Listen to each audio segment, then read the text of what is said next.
Muy buenas noches. Hoy les hablaré sobre la Revolución Mexicana. Esto fue un movimiento armado que buscó la justicia de la distribución de la tierra, las riquezas y de la no explotación de los trabajadores. Vamos a hablar sobre las causas económicas. En primera instancia vamos a hablar sobre la cuestión agraria. En el gobierno de Díaz, 40% del territorio azteca le pertenecía a los hacendados y era parte de latifundios. Había un general en particular que es el general Terraza, que tenía un predio que valía más de 24 millones de pesos, lo cual es un poco insólito y pues sí, realmente eso pasó en esa época. Lo cual ese terreno lo poseía en el norte de México, lo que son toda la parte del norte, Coahuila, Sinaloa, todo ese tipo de lugares.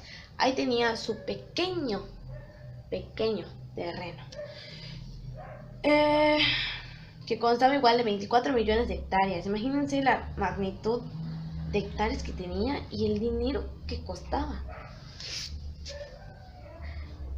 Dice aquí que estas 24 hectáreas eran lo que al equivalente sería hoy Holanda, Bélgica, Dinamarca, Hungría y Suiza juntas.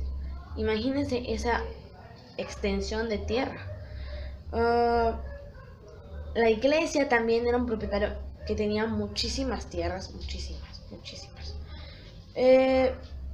Y esto dice acá: la Iglesia Católica Mexicana, integrada en su mayoría por un clero conservador y adicto al orden represivo imperante, lo que explica en parte porque la revolución es anticlerical.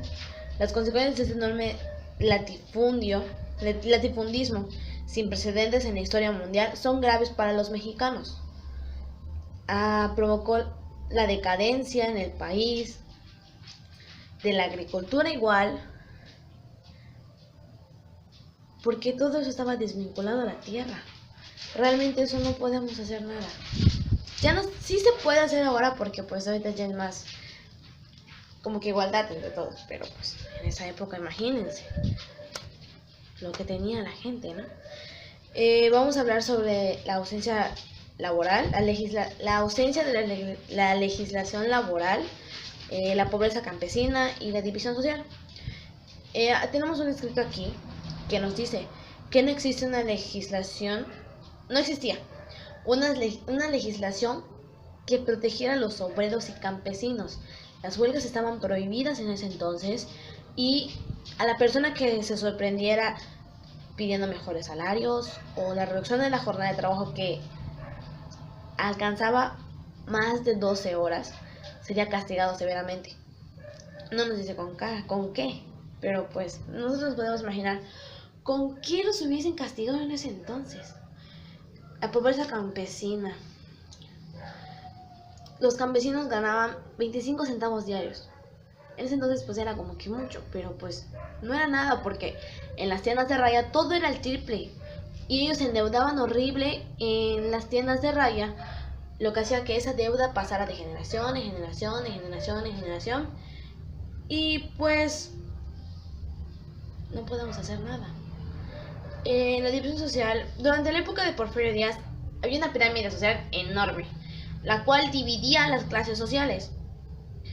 Entre los rangos más altos estaba, escuchen solamente, los latifundistas, los caudillos políticos y los miembros del alto clero, los empresarios extranjeros y nacionales.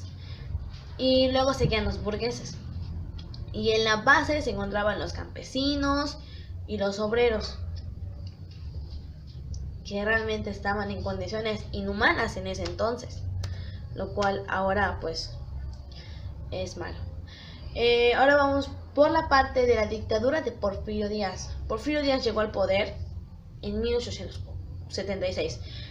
Se religió o estuvo 7 periodos en el poder, mejor dicho. Cuando llegó al poder hizo una bandera que sea la no reelección, pero eso no se cumplió y no era un derecho poder elegir otro presidente porque él era la fuerza. Él forzadamente se reelegía,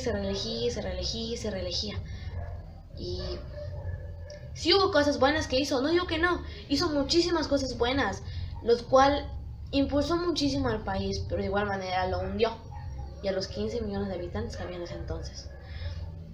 Ahora, hay una cronología que va así. En 1910 se inicia la Revolución Mexicana, o sea, estalló, y eso fue a cargo de Francisco I. Madero, porque él quería acabar con la dictadura de Díaz. En 1911, Díaz dejó la presidencia y Madero fue nombrado presidente de la nación, pero era presidente constitucional realmente. En 1913, Huerta traicionó a Madero y se inició la Decena Trágica, la lucha que duró 10 días.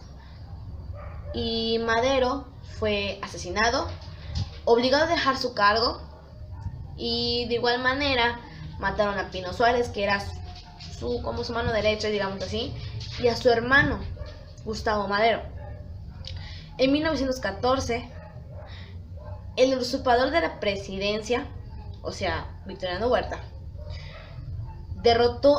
fue derrotado por el ejército constitucionalista que estaba dirigido por Venustiano Carranza, alias Barba de Chivo. En 1917 se creó una nueva constitución que fue promovida por Venustiano Carranza. Se convirtió en presidente ese mismo año, en el mes de diciembre. Cabe mencionar que fue bueno que hiciera la constitución, sí, pero de igual manera perjudicó, porque ahí decía que la tierra es del campesino. O sea que todo lo que se perdió, todo lo que le dieron a todas esas personas que estaban a favor de Díaz, tenían que regresar a manos de sus principales dueños, que son los campesinos en sí. En 1919, el caudillo del sur, o sea, Emiliano Zapata, luchó por la propiedad comunal de las tierras y fue asesinado por las tropas del mismo Carranza. En 1920, Álvaro Obregón fue presidente de México. Y en el 23, Francisco Villa, el comandante. En 1923, Francisco Villa, que en ese entonces era el comandante de la División del Norte, peleó por la igualdad de las clases sociales. Por desgracia fue asesinado. Lo mandaron a matar por Plutarco Elías Calles. Sí, por él. En el 1924, Plutarco Elías subió a la presidencia. Y entonces nos saltamos a 1928. Se supone que antes los gobiernos eran de 4 años. Eso quiere decir que Plutarco Elías Calles ya había terminado su mandato y comenzó el maximato. Se llama así porque él tomó posesión de todo.